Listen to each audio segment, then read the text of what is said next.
Hello. Hello. Got a little phlegm in my throat. Ugh. Are you feeling Something catching. sickly, Rocco? Yeah, I'm just. You thought I was just sick because I did so good in that play recently. Got all those critical reviews and accolades, but no, I got a little something. Something. Did you snotty, visit? a little. Did you by any chance visit your father or your grandfather this weekend? I don't know who my father is, but my grandfather is a really good, nice guy. Great hugs. Lives in a mansion by a garden. Provides bountiful gifts. Sounds a lot like the topic of our podcast tonight. And I grew a new tentacle. I don't know why, but yeah. You know what the strangest thing is? You grew the tentacle. You were embraced by the greatest of grandfathers. Yet we're the two holding the book. I know. Indeed. It's not very tentacle of you to miss out on that. Wasn't gifted a book. Oh my god! It's because we sold out when you bought it. That's what it is. It's true. With great new cover art, and dear listeners, it is a great new proverbial cover fire. No, if you haven't figured out yet, we're talking today about Nurgle and the brand new book and all the shiny stuff, and maybe a couple cool things to keep in mind as you either start gathering up your pestilential horrors or run into them in your first tournament. Pesticores are back, baby. They're sort of back, but anyway, don't bury the lead. So, Beast of Chaos forever. I am delighted. I love it. Everything does have some sort of facsimile, so all of my models can now be used from this book in one way or another. 80 Pestigore, ride again. 80 Pestigore is a list I want to see. I mean, it's true. It's very cool, and I love all the little god gores. They still have a home. I love my Slangor. And, I even have 10 of the old metal Pestigores. Remember the ones they released a gajillion years ago? They're downstairs. Put them in a sock and beat someone with it. It was great. I got some of those boyos. Good for many things. I got some of those boyos. Yeah. The only ones I'm missing are Corngore, which is fun. Yeah, they were the less exciting ones, sort of, though. I mean, I know people like them, but I thought the Pestigores had real character, like the old school ones. Yeah, but they had nice shiny face armor and stuff, That's true. Yeah, that's true. They were fashionable in their corniness. Because it was the mark of Khorne was the face mask, right? That's right. Some of them, and then they're chainmail face masks. They used to look so much more ornamental. Yes. But anyways, we're not talking about those. No, we're getting far afield of old world topics. Let's talk about Nurgle in the Age of Sigmar. Let's talk world stuff. Let's go. So Matt and I, as proud purveyors of the book, we've had a chance to dig in a little bit. Rocco, as someone who has been exposed to plagues, but not the written word of it. True. I've lived through rabies. I've lived through so many things. You did have rabies. Twice. You think Nurgle would want me, but no, I'm too hard to infect. I know, you're their only hope. I'm glad you got your shots, considering that is the deadliest disease that we know of. Yes. It's true. That was 10 years ago. It's fine. That was so long ago. This isn't the Flesh Eater Court's book talk, all right? Listen. I know, right? I mean, you get some PTSD next time we do a Soul Blight release, but for this one. I know, everyone loves talking about plagues. I mean, there is something fun about Nurgle. There is. It's whimsical. A lot has happened since Rocco and I did that Nurgle guessing show. Yes. And we actually got quite a bit of it right if you go back and listen to it. Which I was genuinely surprised because I was throwing out some wild ideas. And that's pretty good for our record then. I mean, we've had a year for it with me calling Hellsmiths and Alex and a few others. So you called all this. February. Yeah, we're oracles over here. Well, all right. Talk to me about that, guys. So what was the prediction and how did it come true? And this is fun. Mm. So we thought the little rot swords were going to be essentially. I was under the impression that they were 40 mils for the longest time. They were going to take the place of the Blight Kings, which they kind of did, right? Yes. Or they did steal the thunder. Blight Lords? Yeah. Blight Kings, Blight Lords. See, here's the problem with Nurgle. Mm-hmm. This is the problem with Nurgle. Everything has the same thing with a lord or a king or a fart or a wheeze. Yep. And you thought blood everything and corn was bad. Mm-hmm. No, sir. Yeah, the thematic naming in the Age of Sigmar and the Mortal Realms is pretty problematic. I mean, I think you just kind of like tell what's going on in the village or for a particular child by like what their parents chose. Like when you go by the daycare or the crash and see like young Gelgus Puspule, Mm-hmm. their destiny doesn't need to be written in the stars for you to know where they're going. No, it's written in the muck. Yeah.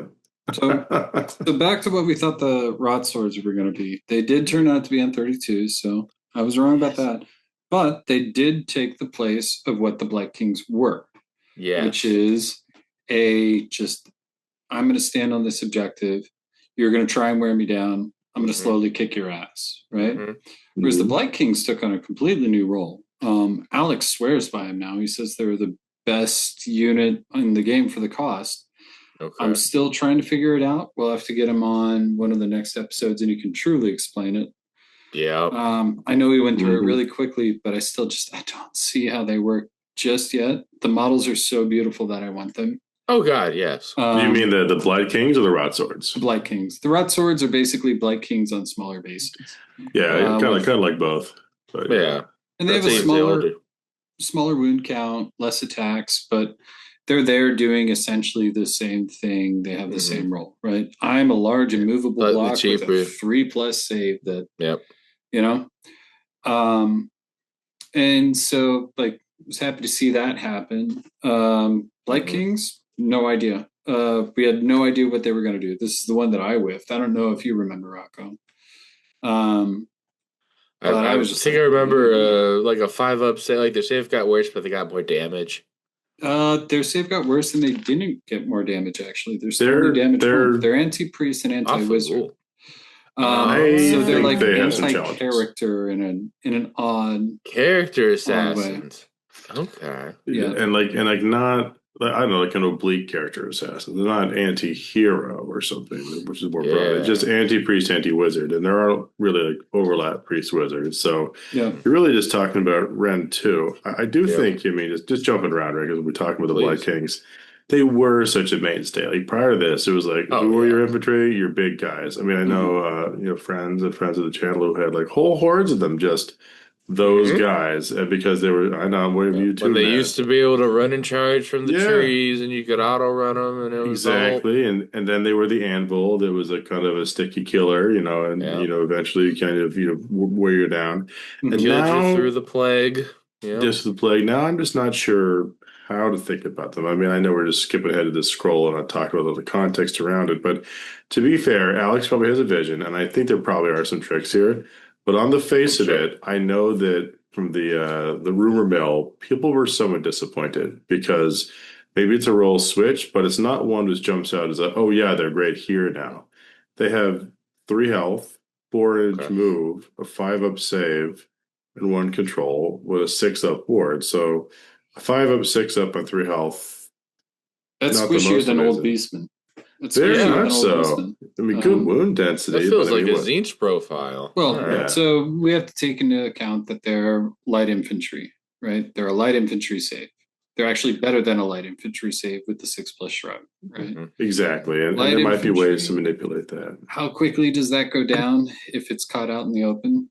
Which that's going to be what these guys are, right? So unless you're, like I see them now as these support debuff pieces, which is what they do really well. How do they debuff, Matt? So they debuff wizards. You essentially, if a wizard or priest is within 12 inches of the units, because of the discomforting stench of the unit, Mm-hmm. Ate a lot of beans around that campfire, like in blazing saddles, and they just indeed, exactly that. So on both of them, you roll a dice, and if the effect goes off, then when a wizard casts, then the spell is miscast, which is really good, right? It's a really good support piece. The spell is miscast. So each time a casting roll for this target includes 2 or more rolls of 1 or 2, or 2 or more rolls of 2 or 2, or more rolls of 3. So many words. The spell is miscast, right? So if you get double 1s, double 2s, double 3s. That's scary. And that this goes off if it exceeds the target's power level, which means generally you're just going to roll a 2 and up, you're good to go. 3 and up, ooh, some people are scared now. If the target's a priest, you pretty much do the same thing. Is this a D3 roll or a D6 roll? Just a dice. D6. Okay. Arguably, it I'm is. I'm saying we roll a D20 on this. Oh yeah, please. They'll always get it. Always get it. Well, it still fails on a 1 or a 2, right? Yeah. But sorry, go ahead. so I'm going to come around to the Alex viewpoint here. He's not here to either advance it or defend it or correct me. So I'm just going to assume I know exactly what he's thinking. Of course. I think that these guys do have an amazing tech function now. I'm going to say yes, because there's 2 kinds of wizards in the game, and they actually could be good against both in this way, just like a pure negative piece.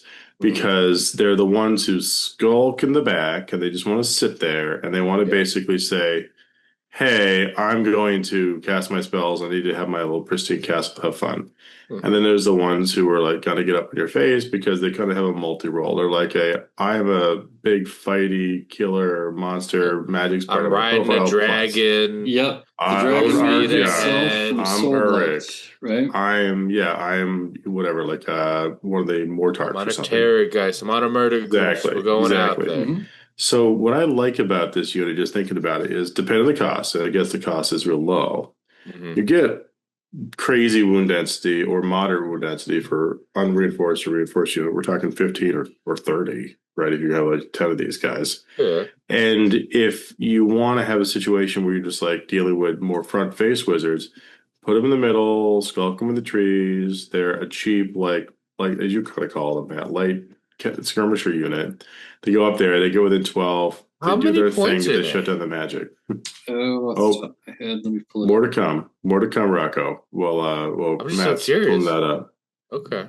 Alternatively, there's always, and I checked, still a functionality, right, where you can generally have these guys port around or come up somewhere funny through the slime fleet, right? Because Gutrad Spume always lets you do that stuff. Oh, shit. It's not restricted anymore to just these guys. So you can just put whatever in his regiment out there. But it's a pretty thematic thing to bring 1 or 2 units of them with him as one of your modules. And your whole thing is, I'm going to show up turn 1 in the backfield. I'm going to set up one of these guys annoyingly in trees 9 inches away from your big god wizard, like a Nagash or something. And I don't even care. I don't even care if they die. I'm just going to roll my 3 up, and then your whole magic phase is busted. That's a great investment. So these guys are pretty amazing in that way. They're super cheap, right? They're 130 points, which is like whoa. Did you just say 130 points, Matt? Yes, they are dirt cheap. That's less than 10 points a wound. That's really, really good. So I expect them to go up. But and that's kind of why I'm on them, right? I expect them to at least go to 150. But the effect still is their 4-inch move. They're not getting the charge off on something, so they're only going to be a debuff machine, and unless your opponent absolutely cannot help it. And then it's only Ren 1 damage 1. Now there are ways to make them better, but it's still, you're going to be wounding on 2s, or maybe there's the ability to get to a stripped save by putting a situation together. But then you're playing situationally, and the way that I like to play, I prefer when the situations open up to me, instead of having to create them myself. You didn't try to dump all your resources into doing a thing that people can see telegraphed. I agree. That's often we're not fun. doing the Rube Goldberg machine here. If I need to go to do this and set this I mean, up a lot of people that. do it well. Like a lot of people do. Yeah, that is a way to play it, a fun way to play. I mean, it's not harsh. I know it's fun for sure, but yeah, I mean, just on these Blight Kings, you're right. The stats will probably adjust, but if I'm paying 260 points for 30 wounds that can put out 40 attacks, 41 attacks, and threes and threes, -1/1 damage, I'm not feeling too bad, even if it is a 5-up 6-up.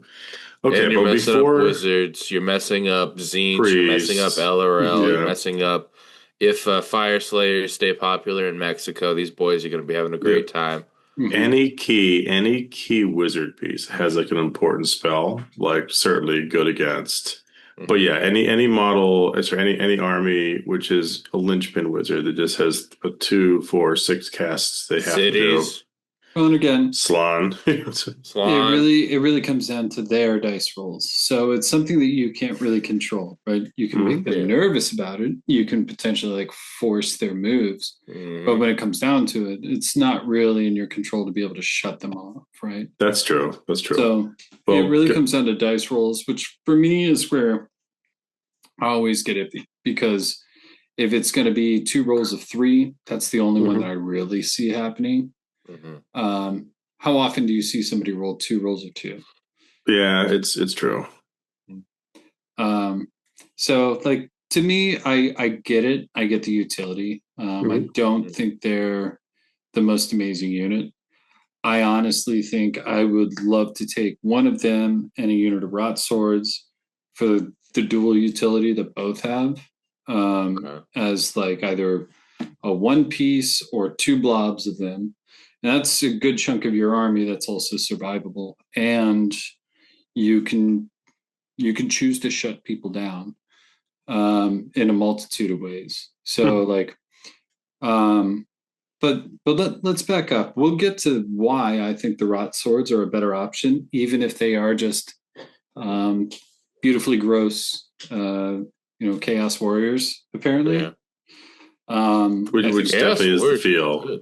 I feel like maybe slightly worse Chaos Warriors in the output, but slightly better Chaos Warriors in the durability. But I digress. We'll come back. I think they have better output. I think they have better output, and I think they have better survivability, and I think they have way more utility than they're given any love so far from what I can see. Definitely agree with you on the survivability. I personally want to have, like 30 of these guys in a list at one point. Okay. I think that is going to be a very interesting wall that people are going to have to run into. That being said, they are expensive. I actually expect them to come down to like 190. So a bit in the other direction. What is the current points cost for 10 of them? They are 200. But that 200 gets you... was it 10 guys, 20 wounds, 3 and up save? Well, I guess we're just going right into it. Let's just do it. Let's just go. Let's we'll get into battle path. It always strikes late tonight. This is what people want to hear, man. That's right. Strikes meandering for sure. But so, let's dictate a little bit of a path though. So right out the gate. 4-inch move. No. Let's go into it. Let's get it. But let's do rot swords, and then let's go into the battle grid. Let's talk about why I think they're better and why I think both of them used together are the best option. Okay. So move a 4, Great Grand Wonderful. You should expect that. If you want something faster, then there are other options in the book. But also, you're playing Nurgle, and why did you expect them to have a 5-inch move or higher? Let's be honest. So that's steed riders here. These are Nurgle shamblers. Yeah. No. 4-inch move. 2 health, 3 up save, 1 control, but they do have a banner and a musician. Okay. And a 3+ save with a 6+ shrug. So right away you're getting a 6+ shrug that Chaos Warriors don't get built into the War Scroll, right? Awesome. Cool. Here's what makes them, I think, better to me. They've got, for melee, 2 attacks each, 3s and 3s, Ren 1, damage 1. Pretty good, right? But they have crit 2 hits standard. Great. So you're edging out more hits out of it. But the reason I think they're the best, and I expect this rule to change and the points to go down, is they have any combat phase. You pick an enemy unit in combat with this unit. On a 3+, they can't use commands for the rest of the turn. For the rest of the turn, meaning no pile through. Yep. On a 2 health unit. Don't forget to say the name of the rule, because this one is great and it's so thematic. It's sweat soaked and reeking. And as of right, sorry, go ahead. Okay, I'll say that for you. Good. I can say it in a better voice. Here, I'll put on my my gross voice. Mm-hmm. Sweat soaked and reeking. Oh, it's so thematically appropriate. Yeah. I mean, I know this. You just have to envision it, right? Like, these guys are basically like, if you think about it, Blood Kings with better armor and no personal space, because they're just as chonky and gross, have a tentacle or grow up in a weird place. No personal but I'm in a smaller space. I'm a smaller base, so I'm clustered together. So it does feel like they're just like a bad locker room of guys you're charging into. And so it's the con crud. They're one of those guys that like they clean by using the blades. The old the Roman blades, right? Oh, that's right. Like the sweat scraper. Yeah, the sweat scraper. Just the pumice stone of the. So the great thing about it is, as of right now, it's any combat phase, so you can use this in your opponent's phase. Oh, right. That's exciting. And there's no limit once per army on it. So, which the Putrid Blood Kings have, so you can only use that once. For that discomfiting stench. So, hear me out on this. A block of those guys has way more chance of having to reprioritize your opponent's turn, because they can move forward. You can run them. They're going to survive most of what hits them. Yeah. At least some of the guys, they're going to be able to rally back. Yeah. And if your opponent's stuck in combat with them, as long as you've rolled that 3+, they're still stuck in combat with them, which means you've now got a pinning unit that is actually a large enough area that it can control a larger part of the board, meaning you can zone things out. You can make sure that if somebody does have a screen thing, or they're relying on some kind of mechanic, you can shut that down, right? I agree with that. Let me add in one thing to your I love the Rot Swords mantra, which I think does make them pretty good. So I know the comparison is going to be made about them versus Chaos Warriors, right? And as a big Slaves to Darkness stan, I love Chaos Warriors. I think they're amazing. Sure. Utility or marked utility. And they do a crit auto wound, which is pretty great. But one of the things the Rot Swords have going for them is, their base profile is a little more durable with that 6+ ward. You really just can't discount that. And that ability to shut down commands, which means sometimes alt attack or whatever else they got going on at work, or the power through, as you said. And the crit 2 hits does help with the volume output. But you know what they have, which really is just an easy include if you have a big brick in your center, is there's a pretty inexpensive character who just makes them go to town. It's the Lord of Plagues. And he's just a blobby, right? He's going to sit there in the middle. You're not going to get to him unless you're going to focus fire him down. So it's like 21 rather than 20 guys. And even if he does nothing, if he doesn't go swing his big, 2 damage, crit mortal blade, he has 2 rules, just make them straight better. One, it's a passive where he just adds 1 to the wound rolls where combat attacks made by friendly Rot Sword units did not charge this turn within within 12 of him. It did not charge this turn, which is what you don't want them to do anyway. Exactly. They're going to sit there anyway. So now they're going to be 2 attacks and a 3/2 up, right? And he has another combat ability called Sevenfold Slaughter, which is pick a friendly Rot Swords unit that did not charge this turn and it's holding the 12 again. And you roll dice on a 2+ that is going to +1 attack. So just by bringing this guy around, your Rot Swords investment is going to become 3 attacks at 3/2. Yep. Exploding 6s to hit. Exploding 6s, crit extra attacks. Yeah. So they suddenly become about the same output as the Blight Kings, right? Now, that dude is, I think he's like 100 points. He's so cheap. Lord of Plagues. Yeah. 100 you need points. A hero to lead a regiment anyway. Why? Yeah. So, he becomes this insane. He he becomes a force multiplier for sure. Oh, by a lot, yeah. Throwing the mortals as well means there is like a fairly decent chance that like somebody can get hurt that normally wouldn't expect to get hurt, and they help finish it off. It's worth noting that like if he's stuck in combat with another unit and the Blight Kings, like he's probably going to be the first to go if it's like a scary thing, right? Yeah. So you can never entirely ensure that he's going to survive more than one turn, but like he's super good. 4-up, 7 health, which is also nice. And if he's with the unit of rot swords, it's the question of who do you target, him or the unit? Mm-hmm. So do you try to deny him some of the buffs for being alive from his aura, or do you well, I mean, thin out the herd? It depends, right? Because he doesn't have a fight after or anything, right? So he doesn't trigger a fight. So the Nurgle player is going to have to make some decisions too, right? If they can spread it out, ensure that there's more combats going on that are more important than these, then there's a chance, right? But like if a monster is charging into you, I would not expect them to live very long. The little Lord of Plagues guy, because again, only a 4+ save, and you can pop the CP to get a 2+ save in the other ones. I don't know. Yep. I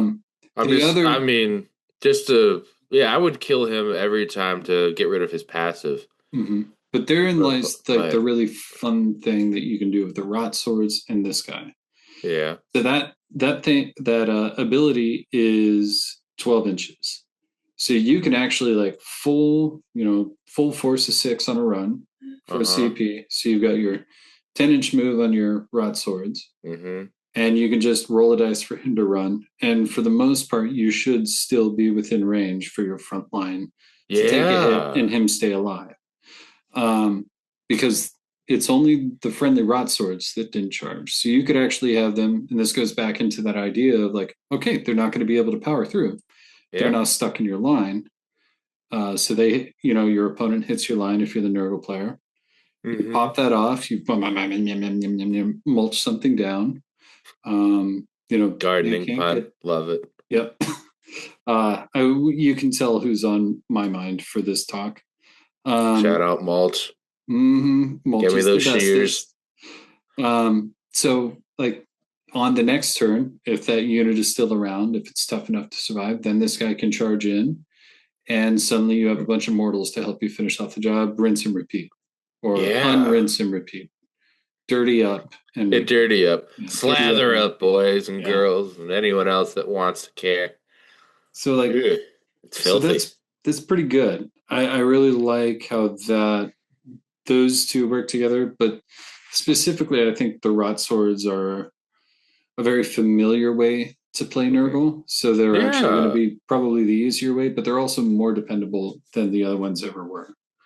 Like even with old Blight Kings having the crit 2 hits and all that fun stuff, and these are still going to last longer, have just as much of a footprint, and actually cost less. For like the Blight Kings did, for control score even.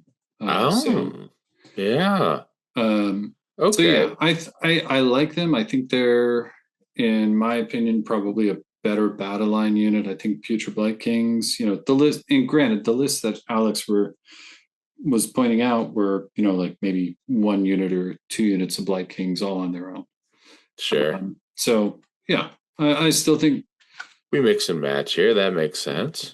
But it really defines something that Nurgle hasn't had, and that's choices, actual choices. Yes, that Nurgle has needed choices. They need multiple playing styles. They need options. Yep, and this book finally gave it to them. Good. So yeah, I really think it's probably one of the better books that's been written in a while, because it doesn't feel overpowering, but I can really see it becoming overpowering in the right hands. It feels like it's on that edge. I mean, I missed a beat. What did we cover in the last 2 minutes? Oh, we covered everything. We're on to spell lords. This is crazy, Jack. No, he kept talking about rot swords. And the hero that pairs with them. Yep. So we finished the logical conclusion of the rot swords. So now let us get into the book at large. Yes. So do you want to do the honors there, Jeff? Yeah. Well, let's kind of dive into like probably the key thing, which is going to really define a lot of people's experiences with them. And definitely that gotcha moment that always comes with like a new book you would enjoy. And by enjoy, I mean run into hard. And that's the disease mechanic. Like, how does it work? God, What how you they gonna change do? it? Well, it's really funky now, as it would be, right? No pun intended. Always has been. And I like think a they good really blue cheese. like a good blue cheese indeed. They really managed to capture like the cloying kind of inescapable nature of the disease mechanic. And it's not for nothing, I think, going to be pretty horrible and insidious some people now. So first things first, you got to start with a terrain feature. You do get a tree, but not just any tree, a creepy tree to go. Yes, man. You only get one tree. Yes, one tree. Yeah, it was one tree. Yeah. That's a tree. Yeah. Yeah. A tree. Uno. But that tree is persistent because it shows up. It can be anywhere, kind of on the battlefield outside of 3 inches of enemy units and within 12 of victory control. Yep. Yeah. And if you set one up and it dies, you set up another one. I'm sorry. It just next year if it just happens. Yep. Oh my God. Do they move? Some my feculent armas. They can. Sometimes some lists. Yes. Some they can. Yeah. So they're around. So things which trigger off Gnarlmas or Gnarlmas being places you don't want. Yeah. Pretty easy to do because you can just spawn that near an objective on what does like a control zone do, Jack? Well, that's a separate thing. That's a separate thing. Let's get there. Just know that there's stuff you can trigger off Gnarlmas that you can do, and they're going to be around.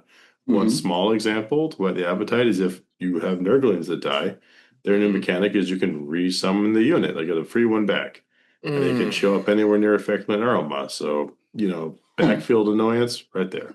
But that's not the disease stuff. It's just sort of going into the whole cloying, under your skin, sweaty armpit, bad stank feeling. Yeah. These guys also, with the whole army, they have an ability, once per turn, and of any turn, so every turn, blessed by the Plague Father. So, you can do a thing where if someone's been fighting your Nurgles, you can just infect them. You make them infected. If they're near your Nurgles, like within 7 inches, you can, roll a dice and a 4-up, make them infected. And if you want to choose the other one, you can, have everyone who's been infected, take a damage. You can also alternatively spread the disease. So you pick an infected unit because they're sweaty coughs and all that, and everyone within their their combat range just becomes diseased as well. So you having played this game, know that it's pretty easy generally to find 1 or 2 units that are going to get 3 or 4 other units incidentally in their zone, unless someone's really, really trying to play around something like that. And even then, sometimes they can't afford to because of a deployment zone or just what they're forced into by the nature of the game. So there's a lot of opportunities for this kind of super spreader thing. And then the super spreader. And you'd think in a normal book, like a normal Nurgle book, maybe it's the older ones, this would be about where it would end. You could see how they could pick up the tempo, but it would be restricted. And you'd assume there might be like maybe one more way to kind of get some disease going in the book. But they have hit the proverbial pedal to the metal with the disease here, because that's not even it. They also have a couple other things you can do. Second end of any turn ability is just rack of disease. This is the classic do D3 damage to a thing which is diseased. That's in addition to the ability to if you've already diseased everything, just spike it to get 1. So if everything's diseased, you just do D3 plus 1 every single turn. But that's not even where it ends, because of course people are going to try to stop this stuff, right? Well, that healing just negates the disease, doesn't return models, doesn't give you your wounds back. That's has always been a function. But they have a couple other ways where things which die that were disease can affect other stuff. They call it burst pustules. A diseased enemy that dies, you roll 3 up and pick another enemy within 9 to become diseased instead. So like if I have infected your 5 guys, and then they die the next turn to like a wound or something, I just picked a unit of 9, and now they're diseased. Very hard to control with that kind of range. And then if you're fighting these guys, at least the new Rotbringers, so the immortal side of the faction, not the demons, and you kill one of them, good job, you killed a Nurgle unit, roll a dice and a 3-up, you're diseased now. I mean, this disease hops around a lot, and this is before you get to any disease manipulation mechanics at all. Okay. And then I must go immediately to the battle formations. And the only reason I have to is because they made such a peanut butter and jelly combination here. It's just absurd. Well, and you'll notice one is missing, and it was the one that added 1 to the D3 mortal damage that you got from disease earlier. That's just now in the rules because we knew everybody was taking that. Right. Exactly. So now it's just cool. That's what you get, and now you get these battle formations. And I think it's on the bird will lead slightly, but we're rolling up the one that everyone's going to take because the other ones aren't bad. So that's why we're going to hear them first, but they're just not the one we're going to talk about. Given all this disease mechanic, because you don't play Nurgle if you don't want to play disease, right? So if you're an affliction cyst, what is that? Well, that just means that. Each time you make a run roll for friendly non-monster mag and Nurgle demons, you can change that roll to a 4. So, speedy plague bearers, cool.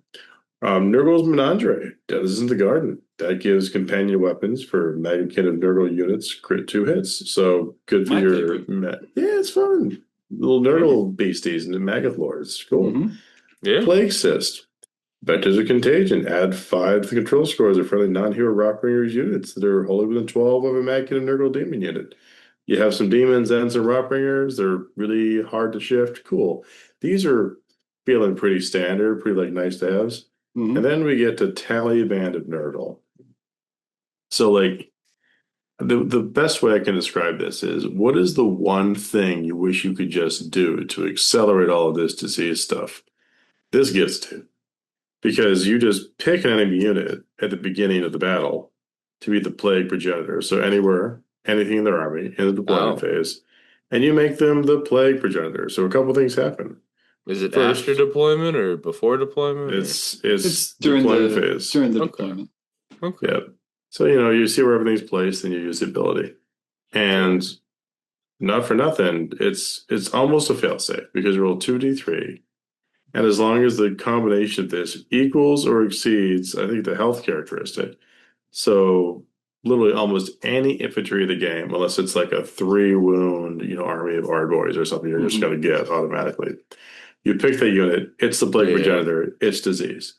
2 things now apply. 1, you put a disease thing in the middle of the army, which means on your first turn, you could spread rather than infect, which is great. It basically gives you a whole free turn of disease at the worst possible place in the army, anywhere in the army. Yep. Second thing, every time you actually do stuff with it and spread the disease, it's a D3 mortal damage on each other enemy unit within his combat range. So it's just kind of crazy because you think about what this is. This subfaction turns your chip damage into kind of like a weird auto bomb. So hypothetical, right? I mean, before we even get anything in the book, you do this, you're playing disease, you want to go low drop somehow, and you take first turn. You know exactly where they are. They can't affect this. You pick the one touching 6 other units. It's disease. You spread the disease to all the units. Yep. And you do D3 damage to every one of those units. Now, just before you even get anywhere, before you even start. Now that's hot. for the owl-eared listeners here, that say, "Oh, well, I can just heal on the first turn." It specifically calls out that you cannot use or be picked to be the target of any abilities that could heal or return slain models to it in the first battle round. Exactly. So no matter what, you're still going to get that useless first round CP. You're still going to have it. You're going to have the extra CP that you didn't use on your first battle round. And everybody else is going to be infected on the next battle round. So exactly. I think it's great because it also forces if your opponent knows about it, they're suddenly not deploying next to each other, which means now they're easy pickings, right? Especially if you've got, a gut rot spume sitting around there with his little tentacly boat, right? So, it's a really good one. I like Denizens of the Garden because I have a very big love of the gardener. The gardener. The Horticulus Slimix. The Horticulus, yes, indeed. Mr. Slimix. But all of I really like Mulch. Yeah, Mulch is so good. It's such a fun model to paint. Just a goofy goober. Yeah. He just wants to eat that Nurgling. Why won't you let him eat that Nurgling? He's just the guy from what is the name of that movie? Oh, The Never Ending Story. Like the dude who rides the snail. He's that guy. Yep. And then so that allows you to disrupt it. That for battle formation is worth its weight. And it should be given points, I guess. I don't know, because I think it will be. You can disrupt your enemy right away, but there are other things that you can do that can be just as disruptive to your opponent's plans later in the game. Deployment can lose games, but also mid-game, some of the other things that can come up are actually just as devastating, right? I like the Nurgle's Menagerie because there's a lot of companion weapons in this book. And depending on what you want to build, it actually is very good. There's a use case for any of these. Like if you just want to do all demons, you're not going to be charging people turn 1 and turn 2. Most likely they're going to be charging you. Might as well get a flat 4 on everything, right? Or more. It's very fun that way. It's very fun. Yeah, and then the Rotbringers units all having an extra 5 to their control score. That just ups the utility of the guys I was talking about earlier. So it's all great. It's honestly, it's all great. And I think that's a theme for this book. The Garden of Plenty, just like the glorious ebullience, of this decay. It's showing up everywhere because nothing feels crazy overpowered, though obviously just combos. But there's just a lot of ways for people to have their fun. Even as you kind of move on in the book before we get to some of the units again. I was looking at the heroic traits and artifacts of power, and something stick out to you. Yeah, a couple of things are just really fun. On you. Really growing on me, like a little bulbous pustule. To it, right? The heroic traits. You just heal if you're in combat with Grandfather's Blessing. End of any turn, both you and your opponents. As long as you're it's a diseased enemy unit, it's nice. But what about if you're in combat with them, they're diseased. Yeah. So easy, right? Oh. So but then yep, go ahead, Jack. You take it over. Oh, I'm just too excited. But it's some of these others just I don't know, they kind of have that, ooh, this is a neat rule feeling, right? Sometimes you get one of these that is just really flat. Oh, +1 damage in my weapon, or oh, I can, heal a model once, in my control score range. These are cool. The Gift of Febrile Frenzy. Pick a friendly non-hero magic and Nurgle unit, holding than 12 of this unit. You just give them +1 attacks, just like that. So any combat phase. Who were we talking about earlier that you could already give +1 attacks, and then you can now give an extra? Yeah, exactly. And it's within the same 12-inch range. Rocco, that I was talking can literally carry this weapon, this thing around, and be like, my rot sword, so 4 attacks. Yep. And all of the tactics that I said earlier directly fit with this because it's the same range for the other +1 attacks. Yeah, there's no reason not to do it. He sits in the middle of the beam, and he's very hard to kill. For those just listening to the podcast, I think Rocco's face just scrunched up into a tiny scrunchy ball of terror. Yeah. You may only move 4 inches, but it don't make you move very far for this one. And then the thing is, there is of these this is when I know I love a book. It's when there are multiple choices and I have a hard time picking between the two. Yeah, they're all correct choices. The last one can ignore positive modifiers to save rolls for the target, and predominantly all of the Nurgle stuff is -1, right? So you want that. And then it also subtracts 1 from ward rolls for the target. I am looking at you, OBR. So good. Lord. And you could put that on a great unclean one. You could put that on like a rotfly riding like dude who's a little quicker. You got an option. You don't have to make it hard for that guy to go fight.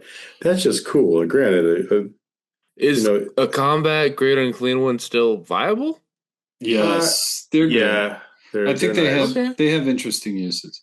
The one thing about the overpowering stench, which is why it's so good, is that you essentially are doing a hand of dust. So you have to roll off, and whoever rolls higher, right?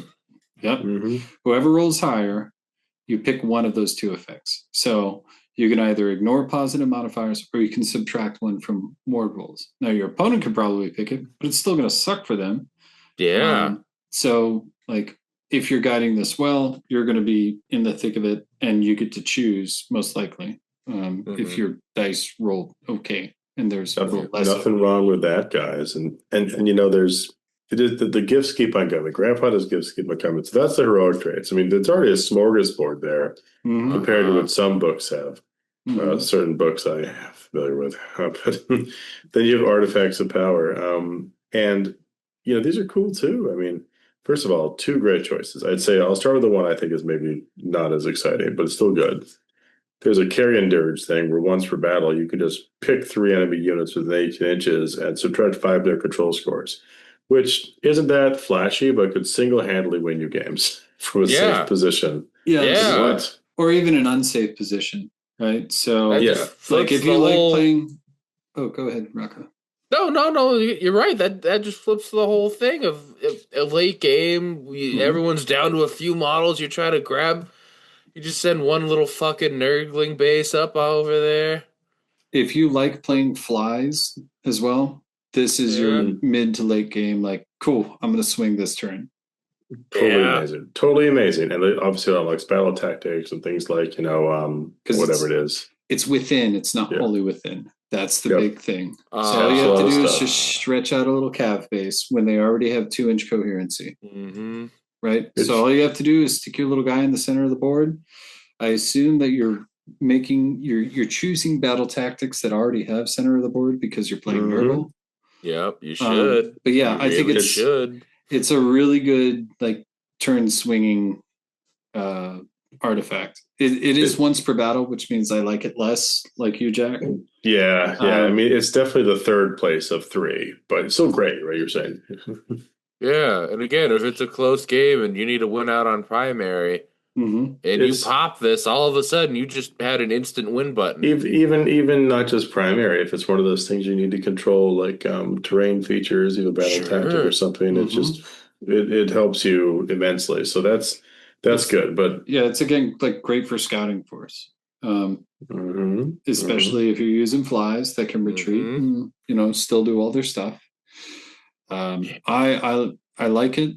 Again, it's the once per battle thing. I hate once per battle stuff. It's a bummer, right? It's like it feels like so. I mean, like it's like I've been using my petrification acorn or whatever it is for Hellsmiths, and that's great once per battles. It always seems a little bit damper. Yeah, but it's one of those things with once per battle, so you want to use it earlier in the game, so it still has the most impact before your hero dies. But still, that's pretty fucking good. Better than half the artifacts that a lot of other armies have, right? Mm-hmm. The threat of that could be so crazy. But anyway, but that's just the beginning, right? So then 2 more. I'll go through these quick because I've got so much more to talk about. But like, you also have a weapon, straightforward rust fan. We've seen this one before. Just stick it on something good, and if they're fighting a hero or a monster, you just subtract 1 from save rolls for the target for the rest of the turn. Like that's crazy good. Like, I love it. Does that go with the trait? That can stack, can it? It can stack. It can be crazy. I mean, you can do that and make sure there's no positive save modifiers. So it's like, all right, you're -1. There's no coming back from it. You're 3 ups and 4 up. Enjoy. Or you remember that unit that was strong enough to stick around during that first combat with the Rotbringers or the Rot Swords in that situation I was talking about earlier? Yeah. You're suddenly pumping him up to 4 attacks, and he's coming in, dropping them down to a -2 save, essentially. Exactly. And the last one, I just like a lot, specifically for the grit and clean ones, because like you want your big fat guy walking around, being a target, using his annoying abilities. Yeah. And if he has the Wither Stave, you pick an enemy unit that charges him. Okay. And it's you roll a 3-up, and if you roll that 3-up, they subtract what the damage characteristic of the target's melee weapons for the rest of the turn. So I don't know about you guys, but when I'm trying to play against something like that, trying to run straight into a 3-up is not a dice roll I take, which means you provide a huge amount of deterrence for like a big centerpiece model who might otherwise be a target for some very killy alpha strike, kind of play unit. Yeah. But will the 10 chosen go in now? No. Yeah. That being said, it's kind of like it is one of those things where I almost wish it were -1 to hit or -1 to wound. Yeah. That's the only one where it's like, that's amazing. But if I'm already getting smacked by something with damage 4, like how much is that going to save me? It's true. Probably 1 out of 5 times is gonna save me, and that could be the 5th round of the tournament. So you're saying there's a shot. I feel like the place where it really shines isn't like the uber killy like god monster who comes in with like damage 4 or 5 like swings. It's the unit that has like maybe a couple damage 3 swings or a lot of damage 2 swings. Like think about a unit of charging knights. Like I come in with chaos knights. I have all these 2 damage attacks and they're hitting hard. Now they're 1 damage attacks. I'm not getting through 22 wounds and a 4-up, 5-up, or a 5-up, 5-up, whatever is at that point. And then he laughs at me. He does his thing. Oh, yeah. I love it. I've got too much hair. I need to cut it off. That's fair. Okay, so we've got anti-cav deterrent. We've got a once per game I'm a steal yo objective. I don't remember what the third one was because it just blew my mind. Screw your saves. That's right. The power pair with all the extra attacks. And wasn't there also a trait that made you because it was you either were -1 to ward or saves? So that even made that seem even more viable. Oh yeah, that's yeah. So that's parable for sure.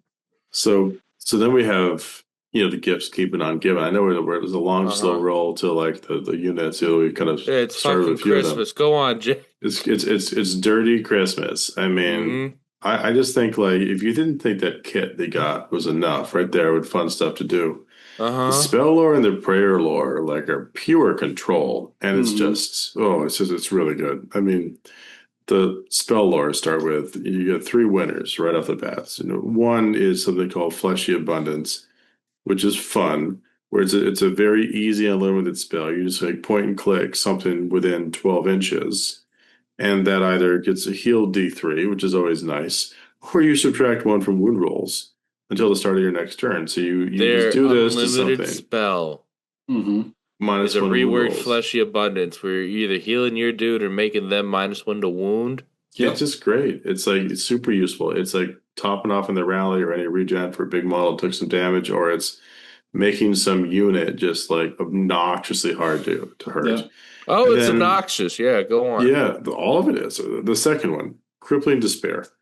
6 That's where I'm at right now. I know. As someone that's going to be playing against this book. Get ready for the Age of Nurgle. 6 to cast, man. So easy to cast. So not hard to get off. Yeah. And there are +1 cast wizards in this book. So don't forget about that. Sure. Crippling Despair. A healthy 18-inch range. Well, this is mid-range, but not that short. Got a long bomb. 18's good. Listen, depression hits us all. Seasonal depression is serious. And the seasonal depression is real with this because if you're affected by it, you cannot use commands for the rest of the turn. So, hero phase, you worried about a redeploy for your 4-inch fat swaddly waddly guys? Well, no. Yep. Shut that down. You worried about all defense? You think all attack, or is there a stand and shoot sort of thing coming with covering fire? No more. This is really the utility that is amazing. Somebody got a counter charge? No. Not on my watch. 6. No bad touch here. Last but not least, Cloying Quagmire. And I just love this. And I'll get into why I love this so much. This is like you're in my muckety muck and it's humid out and you can't quite get there and it's tough for you. It's a control movement spell. Again, 18-inch range. You cast it, you have the target's move characteristic, and if they have armor on, which is so thematic, 3-up save or better, you also subtract 1 from run rolls and charge rolls. So, like, if you're like a bunch of cast knights again, you were going 10 and then charging. Now you're going 5 and charging with a -1. It doesn't guard my turtle. Yeah, you can force a decision for them to have to pick Slaanesh. Right. Exactly. Now, granted, this is not the strongest version of these kind of control spells, but I'll get to more in a second. They're good. They're still really good. It doesn't have the runs or something, but if they have a run and charging, sometimes get past it. But the thing which I love about runs. Charge. Yes, the runs. This is thematic. Oh, we'll give them the runs. But you got to pair it up again, like a big gross peanut butter jelly sandwich with a prayer lore, because you can get both. And praise the grandfather. Praise the grandfather. The gonorrhea. What do we got? Well, we got a companion ability on the priest side, which also messes with movement, which I think is just so potent. It's called Favored Poxes, and this one I think is like the game winner. I just went right to it because it's too good. But it's a 4-cast prayer, and it's one of those, like all prayers, with like a normal effect and like a oh really effect. The normal effect is 18 inches. You chant it, and they're going to be -2 to charges. So you can already make things, have a dicey charge, fine. Okay. But if you do it at 10 plus, until the start of the next turn, you subtract 1 from the number of dice rolled when they make the charge instead, to a minimum of 1. So if you really want to waddle your guys around and have a problem, it's pretty easy to bank some points and then get a 2 or 3 and just knock down the threatening thing in the midfield. That's kind of amazing. Just the fact they have that and another movement messy spell. And you could make something not be able to countercharge with the spell, then you do this on the other threat. You've got multiple ways. The debuff ability of this army is gross.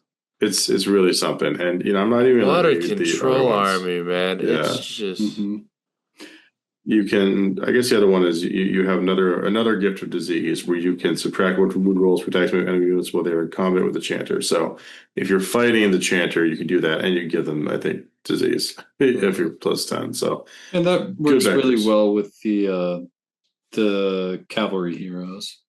Oh, cavalry hero guy. So I think now that we've kind of gone through those, give me a second, Matt, and I'll just want to talk about the Gret and Clean ones, both Rodriguez and his friend, because I think there's just a lot of fun thematic tie-ins. I've talked about some of this stuff. Like, for one, Rodriguez, still a named character, 22 health, 4, 5 of control, 10. They sit on it, they own it, kind of thing. And he gives a +1 to casts. He's still pretty fighty, though not too scary unless you really come find him. He's got a spell to heal himself. So. He does, and he can do a little rampage, do some damage after he was fighting it. But what he's good about, he has no special spell. It was often an 8, so for him 7. And he basically does kind of a version of what he was doing before. Maybe not as strong in some ways. It does 1 damage to enemy units with 18, but it does that. It heals the friendlies. For 1, and it actually stops any healing. It's an 18-inch aura of, if I've rained on you, you're not going to heal, which means you can't get rid of your disease, which means like you really are just stuck with it. And that I think is pretty cool. Yep. The Sky Rain and Poop for a minimum of, 3 mortals on you if you've got this guy going and that other Yeah, then you choose the effect to auto, and then you do the D3, and then you... Yeah, it adds up real quick. And I mean, that chip damage will neuter units, which, otherwise would be pretty potent. And if you don't want to go with him, or you want to just go with the main guy, the main Gret and Clean one is just about the same. 6-inch move, 20 health. 6-inch move, he's doing his leg day. He's rolling the others. He just tucks into a ball. Sprinting. Totally great. But this guy is your pure utility. Like a Goron. Yeah. You put him in the middle. You get the Raider save or some stuff. Say, come at me. He's too tough to just clear with 4 or 5 of 20 wounds. And he has the plague wind to just point and click disease on something within 12, which is very useful. That's nice. They ended up keeping the plague wind theme and stuff. That's good. Exactly. It does mortals on things fighting it, but most importantly, for a point, once per turn in your army, he brings back dead demon units at half strength. So he's a recursion engine. Incredibly hard to shift recursion engine. It's the generic Lord of Change bringing back demon units again. Yep. Exactly. Recursion is everywhere now. Does it have to be near a tree at least, or is it just anywhere? For him, it's within 6 inches of this unit or a friendly effectively Gnarlmaw at more than 9. Yeah. So the Gnarlmaws come up, and it's sitting somewhere weird, somewhere in the back. And you can't fully get rid of Gnarlmaws because you said we can bring him back in a friendly hero phase. And you got to remember, it's just near an objective you control. So if you snag an objective, even very temporarily, you sprout a tree. And of course, you can also do weird stuff with Articulous Slimucks, which I'm sure Matt will talk about to do that. Yeah, but there's some options. Yeah, and he's a beat stick. You don't want to be in combat with him unless he's really cut down. 4 attacks, 3s, 2s, Ren 2, damage 4. Yeah, that's good. And then he's got shooting really combat, D3 plus 3, 3s to hit, 2s to wound, Ren 2, damage 2. So he's a good solid offensive piece. D3 plus 3. Yeah. Beefy. Is that on Molt or is that his shears? No, that's just Great Unclean One. Yeah, I thought it was Articulate. No. If Articulate Slimucks to that profile, oh god, yeah. It's like, whoa.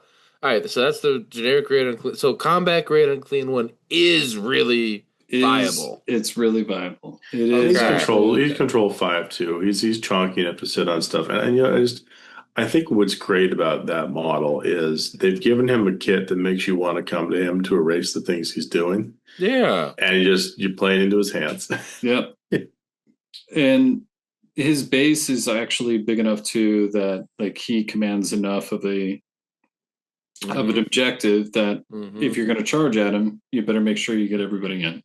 Exactly. He's suddenly become one of my favorite war scrolls in the book. That specific, just the normal Great and Clean one.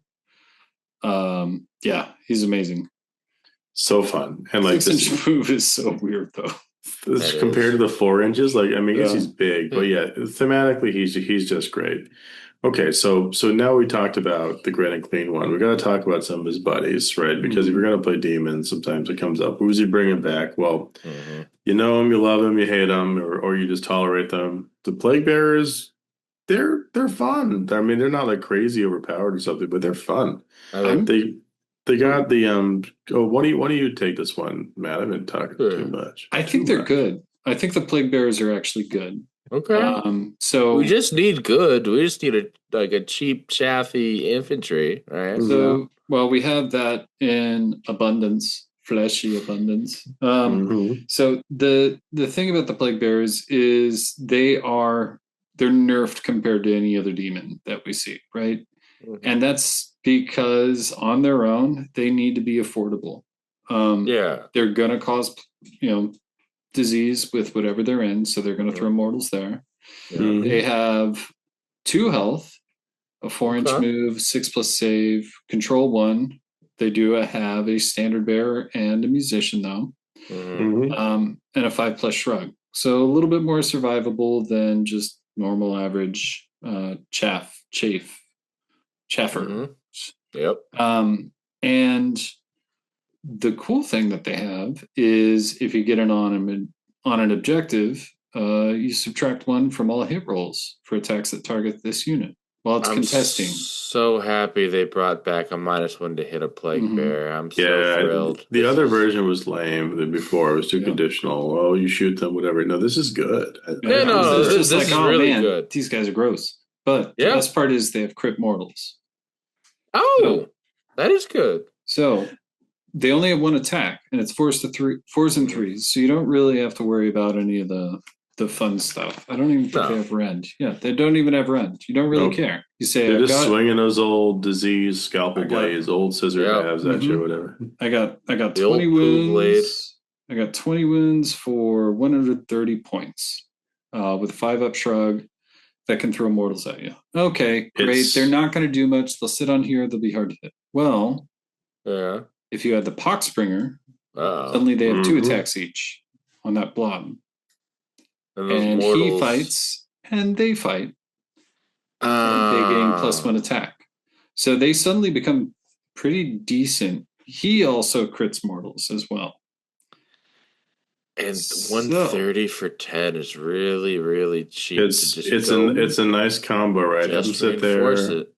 He does have to fight, though. I mean, it is a little worse than the Rot Swords version we were talking about, because he can't just sit in the middle of the blob and like an anonymous plague bearer and do it. But it's like any other like fighter hero. If he can be close enough to get in there and fight and survive, they'll all become really good. Now, there's also the spoiled pocket scrivener who can give them +1 a wound, which could interestingly leave you with a very weird 4-up, 2-up crit mortal profile with 20 attacks. And no rend. 10 or 40 on your others. Yeah, no rend. So kind of a Yahtzee. But, even if you don't invest in those characters, just like, what, these guys are 20, 260 points. Here's 40 wounds on an objective. Come kill it. Get diseased. I can Yahtzee anything to death if I'm lucky. So you can't just assume any one thing is going to get it. You might whiff because the -1 to hit. All those 4-up, to hit profiles on monsters, hate it. And you know what? And they kept the ward, right? They kept the wards 5-up. Oh, you killed them? Cool. Yeah. Poof, 10 back. Have fun. They walk right back on the objective. You're just cleared. So I don't think the Scrivener is my go-to choice for them. I do think the Sloppity Bile Piper may have some use if you want to just run all demons. Because you can get that flat 4, right? For the charge if you're running that specific battalion. But the Sloppity Bile Piper, while having like average stat line, allows you to, it has dual purpose. You can pick an opponent or you can pick yourself, although it is only once per turn army, so you can't like spam these. And you can either add 2 to run rolls and charge rolls for the target. And because these guys are only control 1, it's literally a 2 and up to give them add 2 to those run rolls and charge rolls. So, if you roll a 4 for your run, you now have a 6-inch run, right? If you roll under a 4, let's say you roll a 3, you have a 4-inch run. So you've got a minimum of 10-inch movement for these guys on a turn, meaning now you actually have a fast moving screen that you don't really care about. They're 130 points, right? Yeah, and if they're on an objective in the mid board, they're probably going to stay there for a while and tie some stuff up. Yep. That's all you want with them. And that's like the other thing is D3 mortals, which, you can add mortals onto anything. But like, now you actually have kind of almost a little tanky cavalry unit that you want people to charge, right? Yeah. So I like that guy. I don't know. I haven't figured out the use for the Scrivener yet. But I like that little combo because it's self-contained. There's not some major thing that you have to do.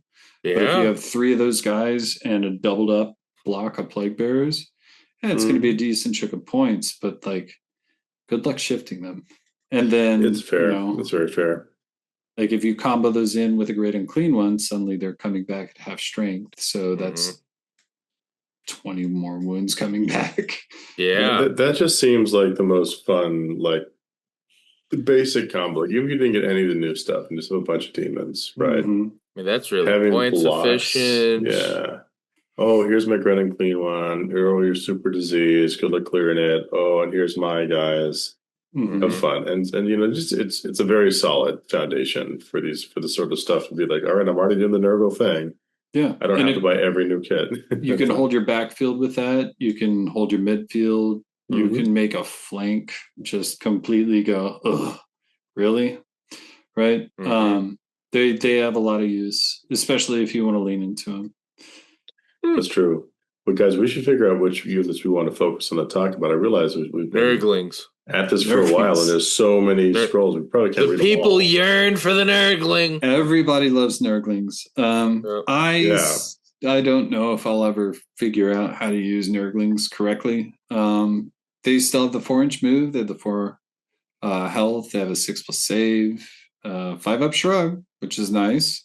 So they've got that back. 5 attacks, 5s, no rend, 1 damage. They are not there to do anything other than be annoying. They can be set within 6 inches of a friendly feculent Gnarlmaw and more than 9 inches from all enemy units if they've been killed, but only once per turn.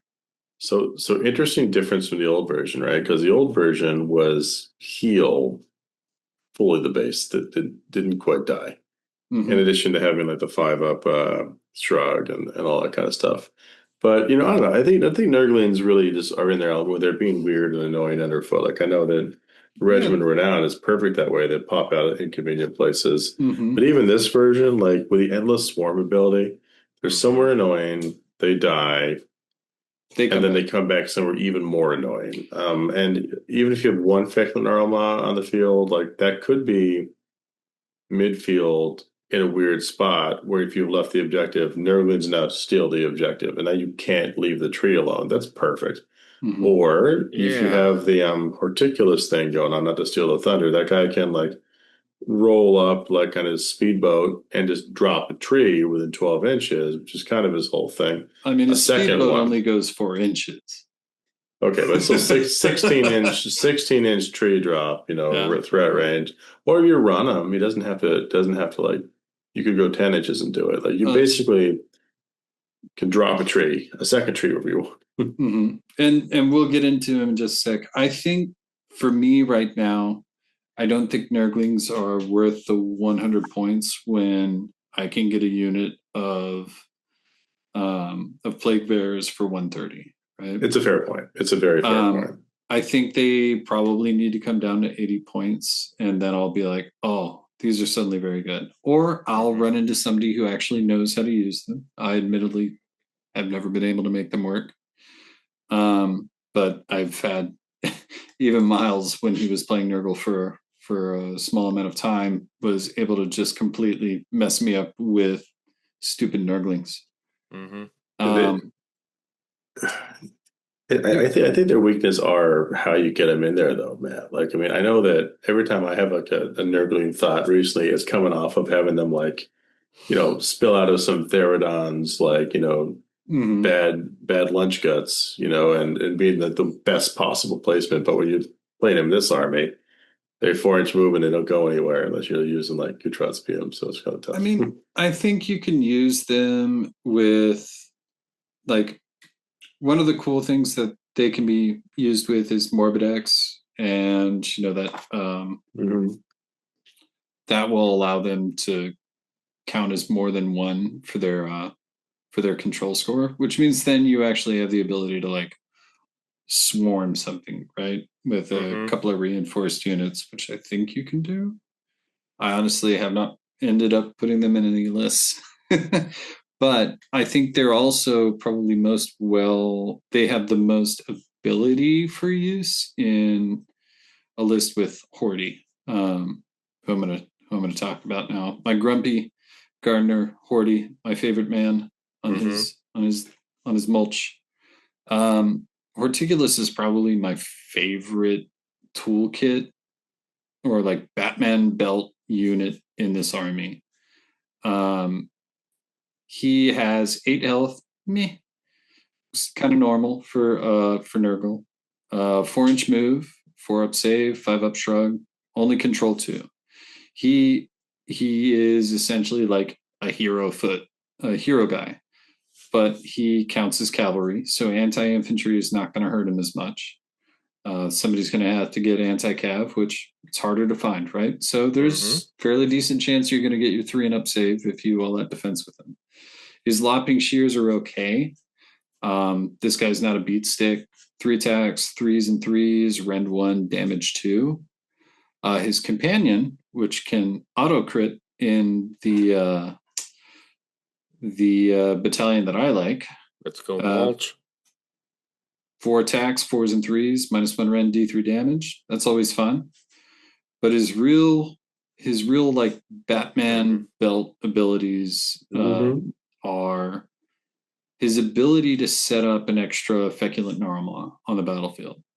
Wholly within 12 of him, and more than 3 inches from all enemy units, objectives, and other terrain features. So feculent gnarls actually have a very small footprint for terrain.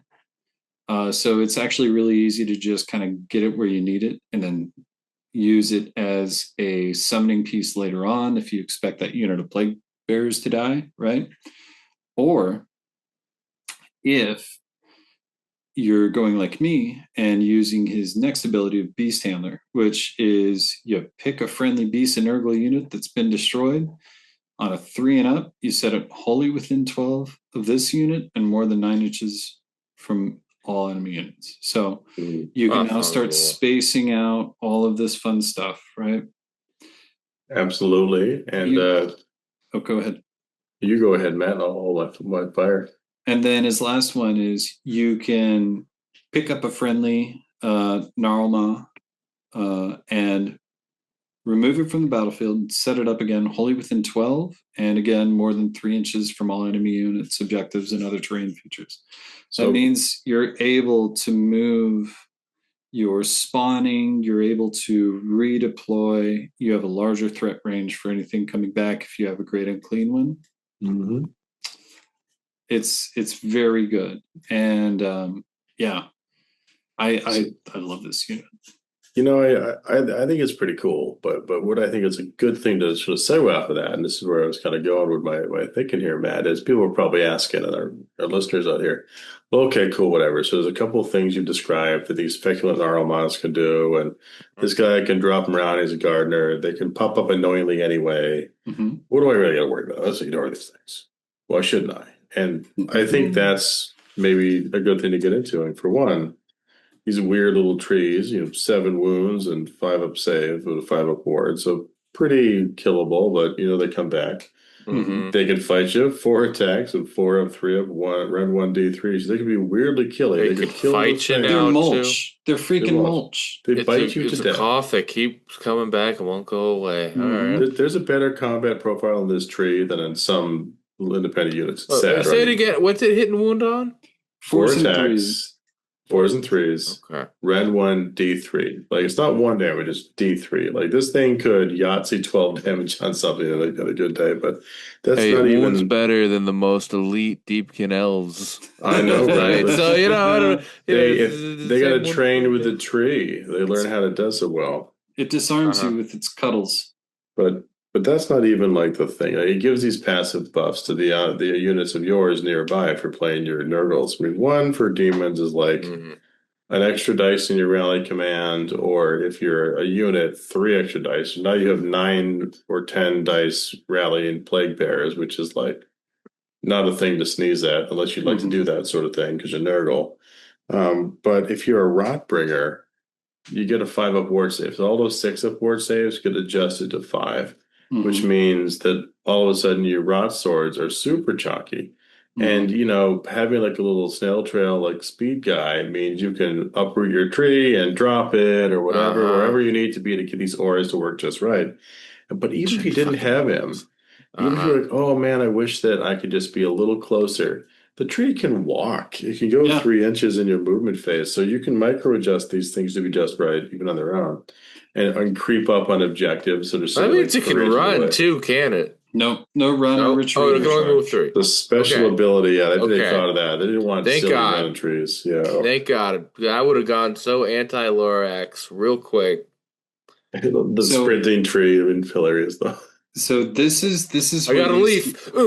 These can get even crazier, though. So the last thing that it can do is any Nurgle demon unit gets an extra rally roll, D6, right? So that puts you at, for just a Plague Bearers unit, you have, what is it, the Musician or the Banner brings an extra dice. I can never remember which one. I think it's the Musician, but Matt, it's 3. It's 3 for the Plague Bearers.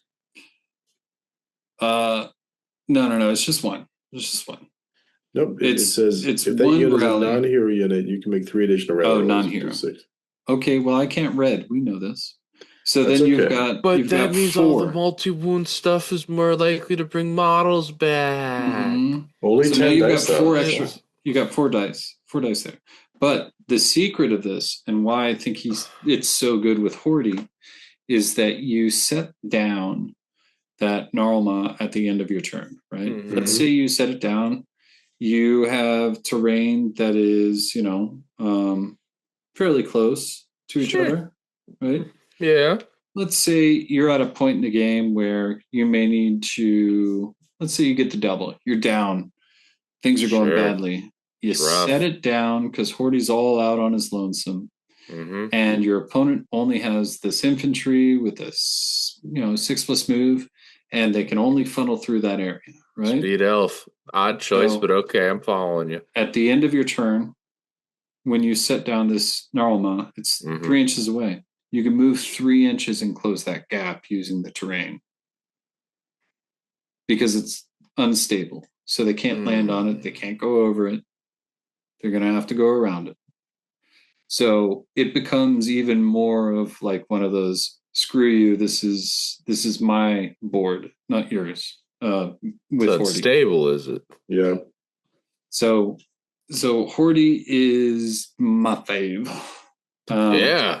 And then the second reason why I think he's so good is because Beast of Nurgle. So I'm gonna go straight into it. That's the other war scroll I need to know about. Like actually 7-inch move, 8 health, right? Yeah. They are stupidly cheap at 120 points. 5+ save, 5+ shrug, control because they're a beast, right? Yep. They have 5 attacks, 4s and 3s, rend 1, damage D3. Those are companions, which you can turn into crit if you like my battalion. And what was the damage on them again, Matt? D3. So that's a fun crit roll right there. Okay. Yeah. So it's only -1 rend, but we've already explained how you can reduce somebody's saves, right? Yeah, through like 2 or 3 different mechanics. Yeah, no, that's great. All right. So once per turn, army, any charge phase, yours or somebody else's. If the unit's not in combat, you can pick the closest enemy unit to it to be the target. If 2 units are tied, you can pick the closest, and then you roll 2d6. And this unit can move a distance up to the value of the charge roll, move through the combat ranges of enemy units, and must end that move within half an inch of the target. And then they get D3 mortals. So you're piling on mortals on top of already diseased things. You are stopping charges a turn ahead of time. Mm-hmm. You are also able to actually do the fun thing, which is get behind a screen with these. Mm-hmm. And you can do that even better with the Army of Renown because you can do it with multiples.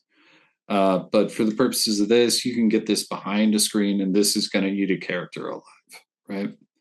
Yeah. And at 120 points, 4 of them is not that much. So putting him in with Hordy, amazing. Guys on a little wolf pack hunting. They're just good dogs, Brent. All right. Dude, it's a jumping about, getting through stuff, the cover range is so fun. I mean, I know there's so many scrolls in this. We should pick a couple of highlights because I think that we might even need to record a second episode to kind of go into this more. Wait, did the Rotmeyer Creed change? They didn't really. No, that's the best world if they didn't change because their shooting was putting disease on other things too. I think it is. Let's double check and make sure it's not once per turn army, which I think it is now. Then just take 1 reinforced unit and be fine. They didn't put once per turn army on it, Matt, but you know what it is? They've effectively had to do that because infect is just one of the choices at the end of the turn, right? You can do either the spread, you can do the infect, whatever. The thing they did is they made it so that if you blowpipe someone, you're 12 inches away, you can crit auto and all those things, you can just infect that thing for free. Like you don't have to roll a 4 up and be within 7. You just like have poisoned them. So you can do precision disease with these guys, which is good. It's just not as necessary as it was before, because I think before that was the only way to kind of get the disease where it needed to go. Mm-hmm. And now get it rolling, definitely. Yeah. Other ways now with these. Well, now with I'm just going to start throwing out like my all-stars. The pox wretches are actually another way of targeting this with their Mire Kelpies. You can do this essentially once per turn, army and divinity turn. So it depends on how many of these units you want to have. But using all the Mire Kelpies that you have, which I think it's 6, you can essentially like pop into a unit, guarantee that they have the diseased keyword. And they're crit auto wound. Who cares? They're not there to do anything other than die and get disease. I have a clarifying question here. Yes. On the disease mechanic. So, because we've said if you're in combat with someone, they get diseased. It's an order of operations thing and a choice. And I think the thing to come back to and remember is that the disease can really get rolling, but they only have a couple key ways to really get it moving in terms of the spread. Everyone who's diseased will take D3 mortal damage at the end of the turn. But when it's time to like stir the old cauldron for Nurgle, you have a choice to infect something, which isn't disease, but is fighting you or nearby you. Mm-hmm. You have a choice to spread the disease, or you have a choice to kind of do an extra mortal wound on everyone who happens to be diseased. Okay. And so the kind of thing about that is if you haven't infected many people, you kind of have to waste your end of turn thing to just infect them, like the blowpipes or the thing. But if you've sort of snuck the infection onto someone, that means you're freed up to spread it or to pop the extra damage. So like these pox wretches, they run up there with their pet Mire Kelpie dogs and like you kill 5 of them or whatever, and then you auto infect them, and then you choose your end of turn ability to spread or do whatever, which is kind of like that extra stolen march. Making sure I'm just making sure the order of operations of all this here.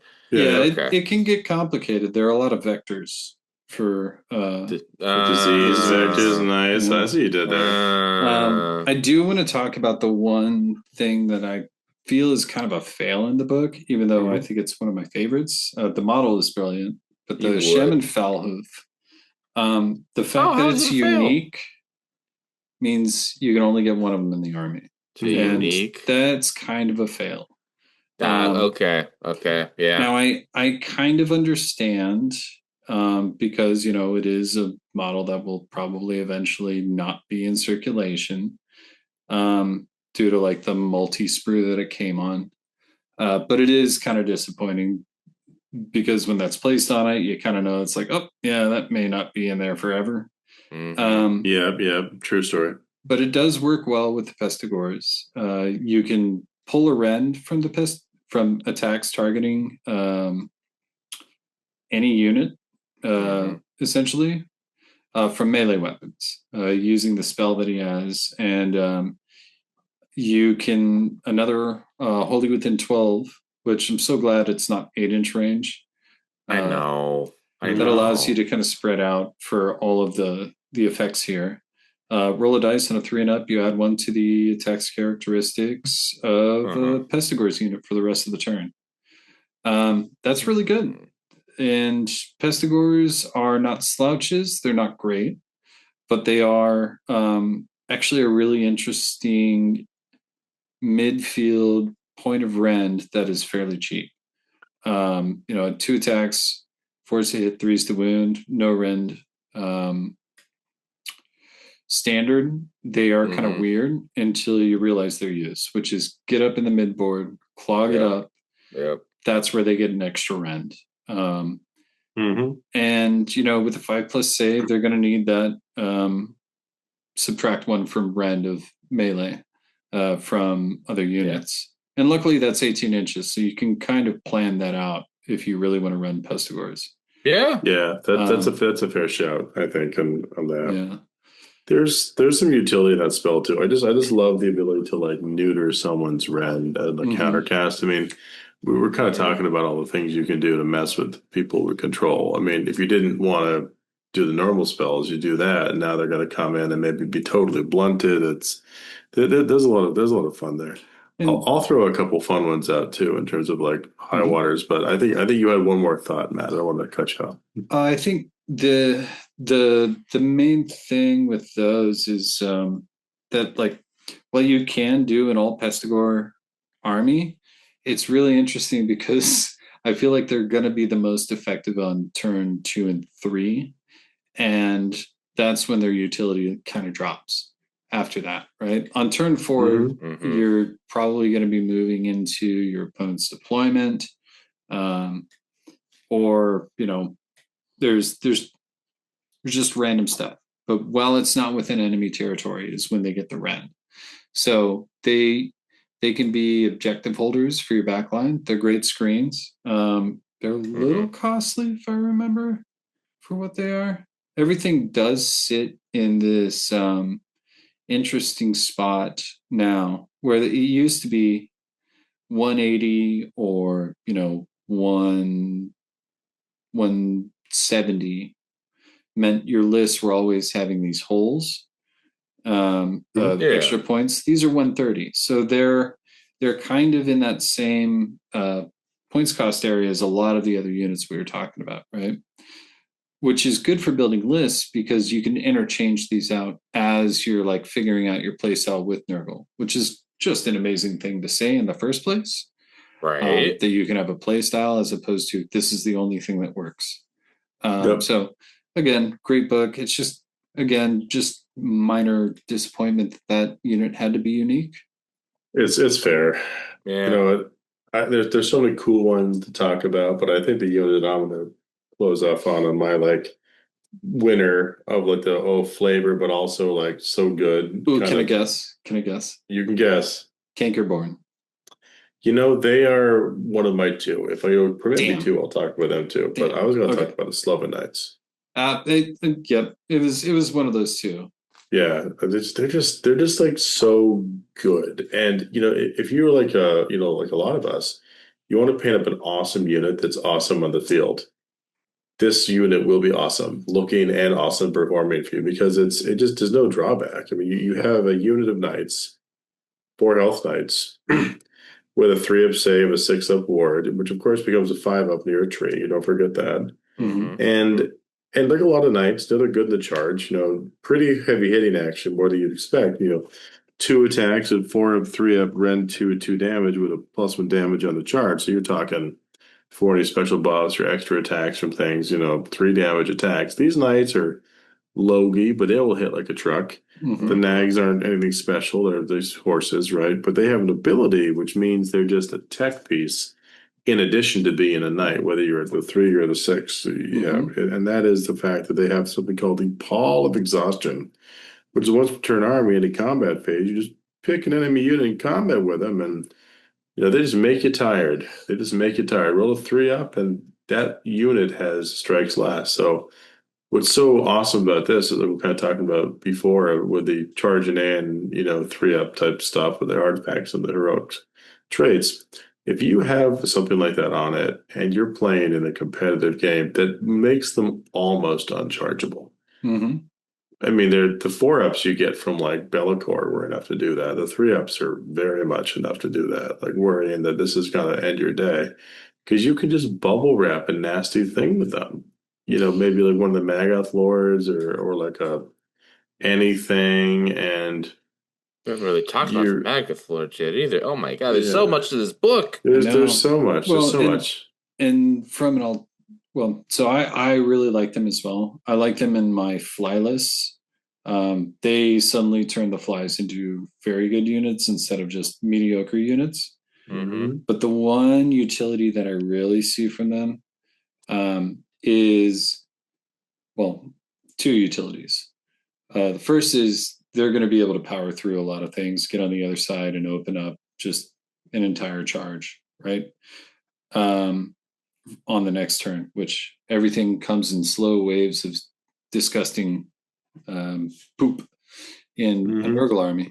But the second is that they make an even better countercharge bubble against something that you don't want to be hitting. That's true because of the minus, just the fact they can proc their abilities. Like, hey, they're there, they're fighting you, and by the way, you struck last. Devastating when you're trying to come off on your key charges with even a pretty good unit, because on their own, with that combination of things, is like, oh, I countercharged in, you struck last, now I get to go, and I've damaged 3, like almost lazy swings to clear you out. It would be both insulting and thematic when it kills your alpha unit. I think because there are only 12 wounds in a unit, I do wonder how what the difference will be seeing them either doubled up as a single unit, because it's only once per turn army for that effect. But then, like, you've put enough points in that this really is like discount Vanguard at that point, right? Because they're striking last. You're getting everything in, which means if you have any other fast moving units, they should also be going in just because, right? Finish them off. Yeah, it's very true. But yeah, I really like them. I cannot wait to get those models. They're just beautiful. I mean, they're very cool. I mean, I guess I should speak about the Cankerborn before I give away the mic for Rocco's thoughts or things he wants to hear about. He gets 2 picks too. But the Cankerborn are just cool, right? I mean, you finally have like a great and clean one. I mean, I should say a Plague Bearer Ogre. Yeah. And they're just fun. They look cool. They look awesome. And they have a weird mechanic where they can sort of teleport amongst defiled things, so that they kind of move around the board and set on objectives or terrain features you want. But when they're there, I mean, they're no slouches. They're 2 control models. You get 2 of them, 6 health each, 5 up saves, and they're slinging their crit mortal blight blades. 4 attacks, 3 up, Ren 1, 3 damage. So 8 attacks, crit mortal, 3 damage. These things can mulch something. No pun intended, man. Yeah. If they just get like a pretty hot roll, and they'll shear them from this world. Yeah, see, I know you did. All right, Rocco, for our listeners, pick the 2 units you think they want to hear about they haven't heard about yet. I mean, I already picked Nurglings, Beast of Nurgle, and the with the Magath Lords? Well, those would do. Hold on. What about our boy with he had the scythe on the horse, the priest that got re-released? Oh, the Harbinger of Decay. Harbinger of Decay. They got the new model in the last big narrative push. He was the original guy riding the gross horse. So he was. The whole aesthetic has changed to be more around him, and he got an update. Is he good finally? Kind of. He is a great priest, forward-moving priest. His damage is good. 3 attacks, 3s and 3s, Ren 1, damage 3, crit mortal. So it's a little lower on the amount of attacks, a little bit higher on the damage. Cool. His mount is a mount. 5s to hit, 3s to win, right? He does have some buffing ability for the Slaven Knights, and that's once per turn army. Pick an enemy unit within 18 inches of the unit to be the target, and you roll a d3. If the target's within 6 inches of Slaven Knights, you roll a d6. If the roll exceeds the target's control characteristics, you subtract 1 from wound rolls for the target's attacks. So he's a very good way of keeping those knights more survivable, as well as again, if you're using all these in concert, right? With flies, he makes those knights even more scary. And then he does have a prayer where you subtract twice the current battle round number from the target's control score for the rest of the turn. And it affects all units within 12. And he does have the other prayers too. So he can also do the stuff. He can disease things. He can stop charges. You do the once per game thing to pop 3 units to -5 to their control score. Then you hit that. I'm like, at turn 5, so then they're -10 to their control score on something. Mm-hmm. All of a sudden, you can ensure that you're scoring max points, and they physically cannot score anything unless they kill your -1 to hit. Yeah. 2 wound. You're already bringing a bajillion back. Can't you just see it? It's like they're down like a 5 control score big monster model. You have 1 Sloven Knight. Yeah. You pop that. Sloven Knight Water's on. They can't kill it. You win. It's like, yeah. And it's interesting too, because like with that other heroic trait being, once per turn, this you're going to have to plan for because it's 10 plus to really get the 12 inches of the unit, right?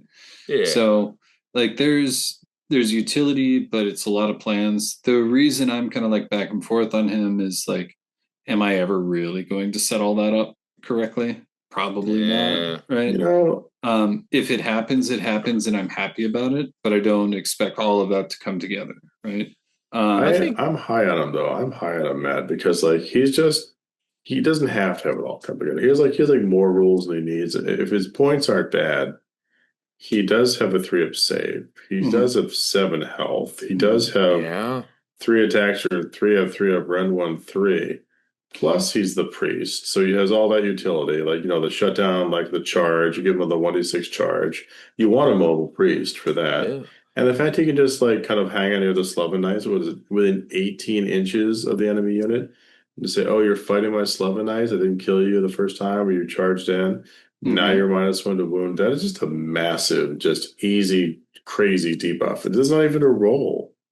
Oh no, it is a D3. Yeah, and it's enemy hero phase. It's enemy hero phase. So it's still good though. It is still good. It saves you from problems you may have. I think for me, it's another one of those character problems where something's coming in with a lower rend than the rest of the units that it wants to be with. Meaning it's almost a liability in combat. You wanted to punch higher. If this had rend 2, I'd be all over it. I feel like it. You know how Stormcast in every chamber they drop, they've got the generic schmuck on a Griff Talon, whatever. It's that, but slightly better. That's true. I mean, he's the generic. It's that same Lord on a mount. I do have one question because you said 2 units, and I was going to go with the always popular blow up Rotspawn because we haven't really touched Megathloids. But did we somehow skip the Glotkin? We don't need to talk about the Glotkin. Ignore them. The Glotkin honestly hasn't really changed. What happened? It's been so good already. I still need to buy one again because I gave away my last one so somebody else would start Nurgle. Okay. Does it still have the counter charge and all the crazy... let me terrify everybody again. Because anybody who reads this war scroll will poop the pants again in the Nurgle way. Thematic. It hilariously only has a 6-inch move, 24 health, 4+ save, and 10 whole control. So this guy really can just hold down a corner. Dick of the with 2 C's here. It's got 3 melee weapons. First one being 4/3. To hit, 2 to wound, rend 2, damage 5 because this is the life that it takes away. Yeah, big gross tentacle. Yep. The one I grew. The lamprey, the lamprey, the little mouth arm. 3 attacks at 3s and 2s, 2 rend, 3 damage, and then auto scythe, 4 attacks at 3s and 3s, 1 rend and 3 damage. So this can kill anything it waltzes into happily, right? It can also get the +1 attacks from the Rodbringer character. So this is pretty nuts. So the overgrowth of flesh is, I believe it's still the same. So in your hero phase, you can... Oh, actually, no, I think this has changed a little bit. It's just 6 to cast because screw all you Zinch players. There goes number. Zinch should have gone for a lower one. You pick an enemy unit within 12 and roll a number of dice equal to the target's health characteristic. For each 5, you got the mortals to a maximum of 7 mortal damage. If any mortal damage... Oh, that's right. That is Nurgle number 7, not 6. Oh my god. This is why I play Order. I don't... We were just trying so hard, fellas. We were just going to skip over it. It's okay. And so if any mortal damage was caused, they now are diseased because I don't know, vomity. That's good. It subtracts 5 from the control scores of enemy units while they're in combat with it, because why the hell not? The Blighted Stampede is hilarious. It's the one that you're worried about, the once per turn reaction. Yep. You declared the countercharge command for this unit, so you do have to spend a CP for it. Okay. You pick up to 2 friendly Maggotkin of Nurgle units wholly within 12 of it to be the targets. After the countercharge command for this unit has been resolved, meaning after you've gone and charged,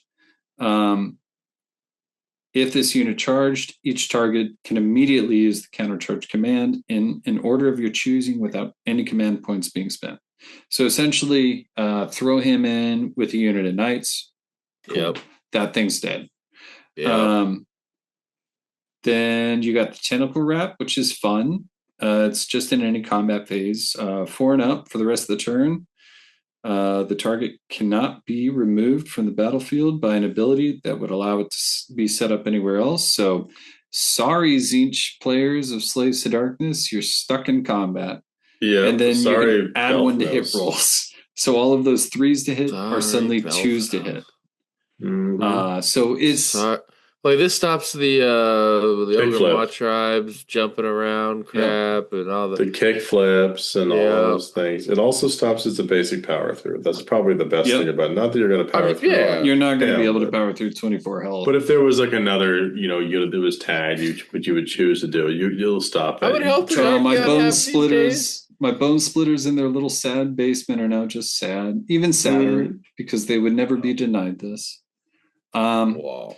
We didn't get into Festus. I think he's okay. I haven't really. I'm not even going to look at that until I get the model. Let's leave some mystery. But I do want to ask, like, what are the lists that you're putting together from this? Because I have a list, but I want to know what you. You gotta go for like an alpha bunker kind of situation, right? Where it's just you take. The battle tactic, you go to the middle of the board, you do a scouting force, you got a bunch of either the flies or the Sloven I've definitely done those. Rot swords, or if you want to go demons, just flip it over to be the demons and the demon fly riders, right? Yeah, that's a way. I mean, I guess if I was to run this list, not that I'm a Nurgle player, but because you're a Hellsmith player now. I'm a Hellsmith player through and through, but you spend too much money on it. You got to get something. I have to do it now. I have to follow my way to Heshut's top of the ziggurat and please the Bullfather. But though I do have a whole bunch of Nurgle in my basement, because of like random acquisitions and using them with Legion of the First Prince. So I have a fair amount of Nurgle demons, and I have a blow of rot spawn somehow I finally got. So like you gotta have blow. Yeah, you got it. It's a great model, and it historically has been one of the best of the Magath lords out there. He's just the most fun. I think if I was to roll around with something for fun, it would be those things. But I think I would probably go lean into sort of like the demons, because of the recursion, because of like the solidity, just piling on the disease of the Teleman, use the rot tree and all that. And I think I would use some of the flies for movement and for snagging objectives and things like that. Like the Puscoil Blight Lords and Lord of Afflictions, whatever they call them. I got those guys too for some reason. So I could actually do all that. So I've got something similar, and this is still like I have everything. I actually was trying to make this early on, but Project ADD happens, and then you suddenly have teeth on everything. So, yes, indeed. So and you weird out everybody around you with your conversions. So for this list. What I've put together, and it's something that was actually inspired by one Mason's old lists, using a lot of Beasts of Chaos. Oh, sure. So it's using the Denizens of the Garden, battle formation or battalion, whatever. Whatever.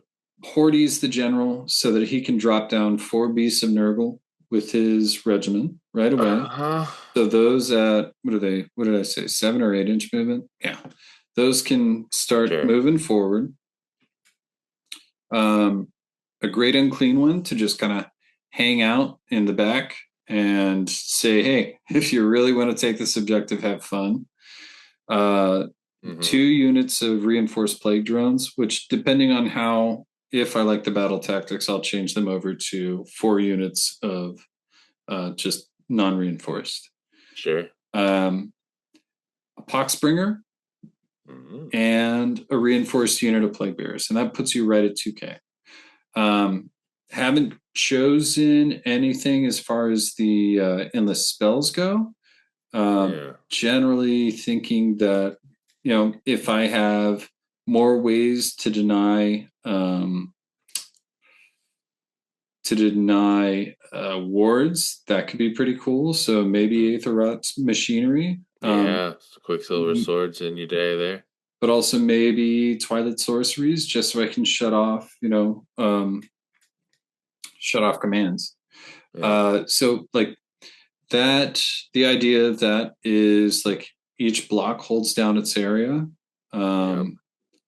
For this one, I actually didn't choose Scouting Force. I chose Master of the Paths and Wrathful Cycles. The reason is Wrathful Cycles, I expect to be outscored by almost any army barring dwarfs on the first 2 turns, right? So I can fairly easily then start getting everything up. But essentially all the Beasts of Nurgle are critting. Horticulus is critting with his companion weapon. Plague drones are critting with their companion weapons. If I do want to move back to Scout, I'd have 4 units of plague drones and a big recursion friendly plague bearer unit that can then drop down from wherever I put one of the 2 trees, right? So it's more of a board control list, where I like this. It's a great learning list, I think, for Nurgle, if you want to learn the basic abilities and then have fun with a little bit of the fact that it's not the most damage dealing army for a lot of things, unless you pop into the big models, right? And let's be clear, this is definitely a you play the full 5 rounds type of army. Yes, for sure. It is a grind. They stayed on theme with this book. It's very much, again, you're probably not alpha striking someone that first turn. It should be close to mathematically impossible. I mean, it can be done. It can, but should you? Well, so here's the other side of that list, right? There are other lists that you can do, of course, of which I've made, which are entirely flies. And the Nurgle Air Force. Yep, the Nurgle Air Force. The alpha striking list is much more based around the Puscoil Blight Lords and Lord of Afflictions, which I haven't really gotten into on these, because a lot of people kind of shoot them down for just having, 1 rend. But everything's got 1 rend until you throw a Purple Sun or all of these cool abilities and artifacts we've talked about. That is true. Everything can be negative 3 rend. You do have to build around those 30 points, and that's where it can get a little weird. So with that one, I've also used the same. I don't know why I can never remember the name of the battle trait thing. Battle formation. Same battle formation, because everything in this army has a companion weapon. Weapon, right? So Lord of Afflictions with Corpulent Avalanche and Rustfang. A unit of reinforced Puscoil Blight Lords. Another unit of Puscoil Blight Lords. Some Slaven Knights, like we were talking about that combo earlier. Can't leave them 1 regiment. And then the second regiment is pure shits and giggles. A Great Unclean One, who's the general, which then allows me to take 4 units of plague drones. So all of that easily fits into the scout. You can return a unit of 2 plague drones back each turn for a CP. And plague drones have retreat and charge. So you do have, like, in the most Nurglist way, and a turn 2 alpha strike, essentially, for Nurgle. Fair enough. But this, again, is all about board control, right? You got 2-inch coherency on plague drones. So there's a lot of depth in this book. One was the first one that I was talking about was just purely board control and recursion, whereas this one is find that unit, delete it, on to the next. Find the unit, delete it, on to the next, right? The one linchpin out of both of these, I found, like I was saying earlier, my newly favorite war scroll in the book, the Great Unclean One. It is so good, and it's hard to ever look at spending more than 300 points for a unit when it comes to a character. But the fact that it's freaking 20 health, like that's... Yeah. There might be a world Rodigus and another Guo forms your core.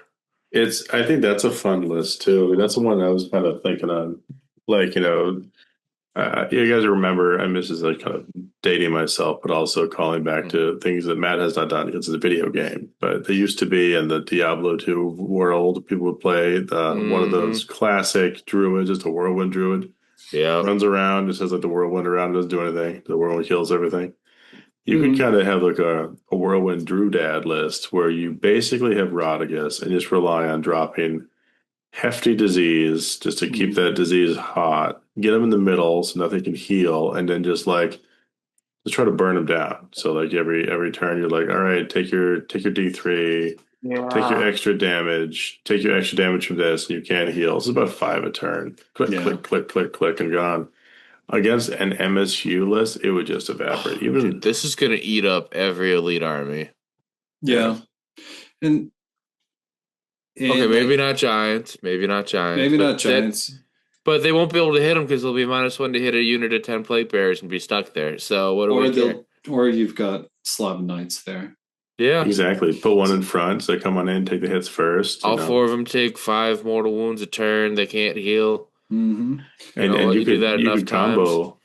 You would combo it with like a couple precision things, just have a real fun time. I mean, I was looking at Gutrat Spum's list thing again, and obviously points for consideration, but he can bring anything. So like you could pack his little kit with like maybe 1 unit of 5 Blood Kings if you wanted to, shut off wizards, but you could also put 20 Plague Bearers in there.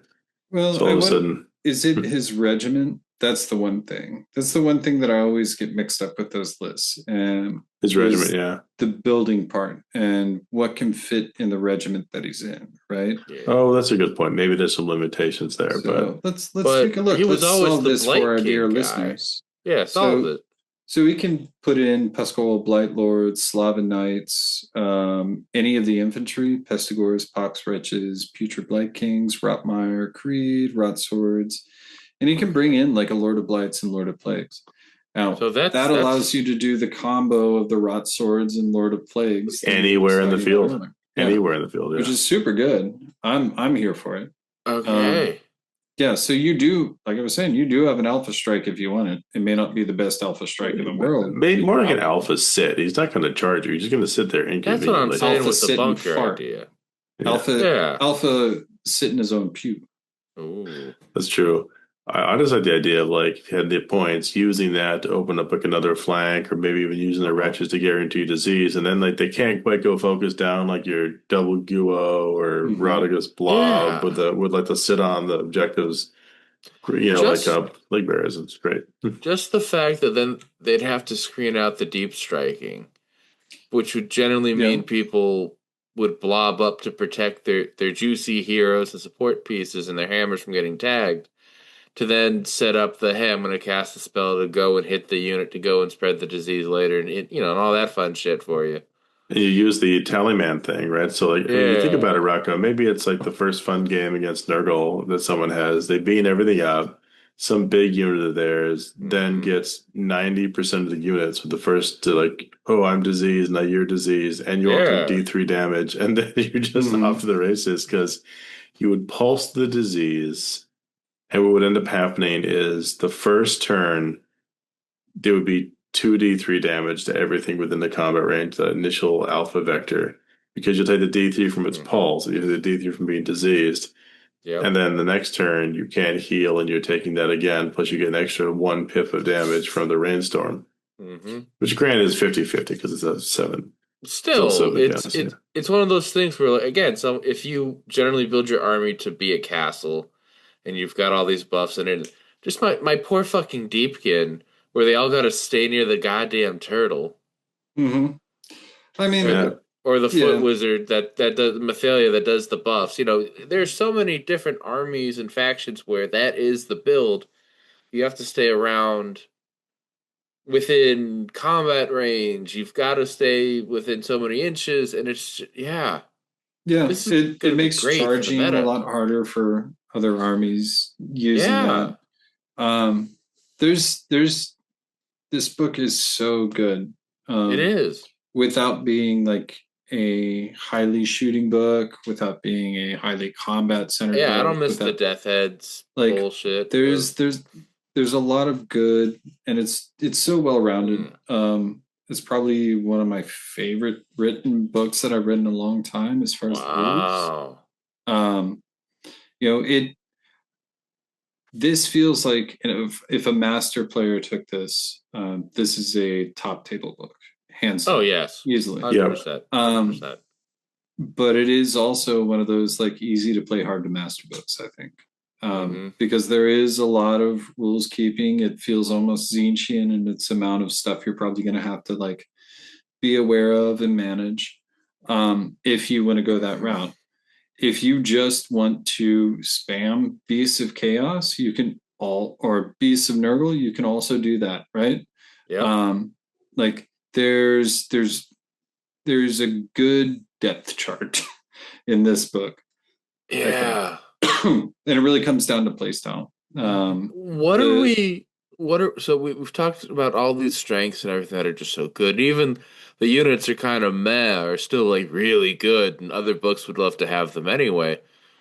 What are we worried about? I mean, are we just worried that you're gonna run into an Alpha Strike army that pins you in your slow movement, keeps you in your deployment zone? Never. No. I think if an Alpha Strike army hits this unit or this book turn 1 and they're bunched up, they're in a lot of pain. I think that's actively the Alpha army's in pain. I think yes, the Alpha army is in pain. I think it actively hurts Alpha armies in a lot of builds, specifically the first one, the Horde build, right? Because you're getting charged by beasts. That is area denial. And then, now you've got a great and clean one in your face. Don't think you want to be dealing with that. On the other side, I think the big weakness it will have is probably going to be the next 2 armies that are coming out. Lumineth and Tzeentch, which have a lot of mortal wounds. And a lot of shooting, right? We say that, but they have anti-wizard tech. The shooting is fair, but what's the one thing that both of those armies have, though? They have movement. Birds? Oh, and movement. Yes, movement. Movement will allow them to really reposition to get out of the way of this book, I think. Maybe. I mean, I think that they probably were thinking that, but depending on how it lands, there's so much gas in this book in terms of getting around that stuff, especially with that Taliban kind of like thing. Because, if you do a low drop thing against our elf friends, you just disease them all. Like we're talking about the elite army. I mean, these 5 wound expensive wizards are the least likely to be able to survive this disease situation. And if they get exposed, the slime fleet gets them. Yeah. And imagine the swordmaster just taking their chiffy damage. Bye-bye. Yeah. Those guys I would not be concerned with because of the fights last as a Nurgle player, right? Like, just true. Stop them, great, grand, wonderful. They're gonna go down. I'd be more concerned about like the Huracan side, right? Where they have the ability to just say, I'm not going to be in combat at the end of the turn. You ain't going to disease me, or you're only going to disease one of them. I've got enough tricks in my bag for the Roos and the Foxes. Yep. That's fair. It's very fair. Another one that will, I think, pose, well, another couple of armies that I think will pose like a big problem up front, especially to people who aren't used to running into them, and or aren't used to using this playstyle, will be death armies.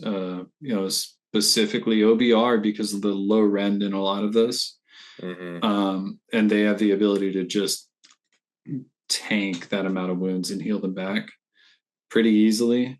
But if they get into a no healing bubble. If they get into a no healing bubble, then, the OBR player may have already made a mistake. The other thing would just be the wound density of... oh my God, Matt, did Nurgle turn into a toolbox army? Nurgle is an amazing toolbox army. Yeah, it's so toolbox right now. It's scary in that way. Ghosts are going to be another big problem for this army. Oh, that's fair. Ghosts are a problem for everyone right now, but that's... The recursion, the wound density, I totally agree. I mean, they don't care. They don't care nearly as much. With the little crypts, can just bring them all back. And they can move so well. They can kind of like struggle things down. They can also steal those objectives because of the control score debuffs. Yeah, there's some truth there. I mean, I'm really curious to see how it all plays out. But I think the first time anyone plays this army on the battlefield, until you figure out how your army can tech into defeating it, it's just going to be like a series of bad choices. Like, do you want to charge into the Sloven Knight bubble around like a Glocken? No. Okay, my plan was fighting you and have a good charge. Now it's a bad charge. My game plan is over. What do I do? I hope you can shoot. Yeah, there's a fair amount of that. I do think Tzeentch's new book and Lumineth are probably going to pose the biggest problems. Like Flamers can still keep anti-infantry shooting, I feel like, it's shooting and who can do the more ranged mortals quicker. Well, and that's where Tzeentch, I think, will win that battle, right? It better. That's their whole point of existence. That is their bread and butter. The weird, especially with the Lord of Change, right? Yeah. But the main thing is, oh goodness, Skyfires get more shots. You're right, Matt. That is the main thing. Skyfires definitely need more shots. Oh my goodness. More shots are to get the mortal wounds shooting back. Well, but the main thing is it's an 18-inch bubble for a lot of Tzeentch stuff. All of these buffs and debuffs in here are 12 inches. Yeah. So Tzeentch can move around you. There's also a lot of stuff like that. I think maybe on average, there is plenty of 18-inch range too. It's very mid-rangey, but yeah, I mean, suffice to say, this is gonna be a real fun one, and I think we've probably at this point come to a pretty good place. But hopefully, we've given our dear listeners a lot of things to chew on. I mean, if I was going to go up against these guys and I wanted to hedge my bets, I know what I'd do. You know what that is, Matt? What? After becoming a Patreon, of course, I would head right to the store and try to buy those. The jersey wins you games. You'll win at least one extra game if you wear shorts. It's almost scientifically proven at this point. And we are starting the RTTs up again for the coming year. We're going to kick one off in February. It's a little Valentine's fun, in a week or two, just to get us back in the smooth swing of things. So a little fun. At that point, you can come and whoop my ass. I can't say enough good about this book. Just picking it up and reading it too, because there is something just awesome about reading Nurgle lore, because Games Workshop can't make it too gross, right? But they also can't make it too light. So what they do is they just go with dark comedy. So a lot of this is just dark comedy. If you're reading it and you love the lore stuff, And it's gonna change the meta to an extreme, I think. Even with all the new books coming out next week, I think this may get lost. I hope it gets lost, honestly, so that I can work on it, let the points changes comes through, and then when they come through, then like this is a main. Like for people who love playing in a more debilitating fashion to their opponents, this is a really good book. Get your blue control deck ready. Yes. So I think we have gotten to a good place, though. We have. I mean, what's the final word gonna be? I mean, hello everybody, it is Rocco, your boy, coming at you once again with another Always Strikes Last promo. That's right. Ring that bell, leave a like, a subscribe, on whatever platform you're listening to us on, be it YouTube, be it Podbean, whatever you got these days, so you can keep up to date.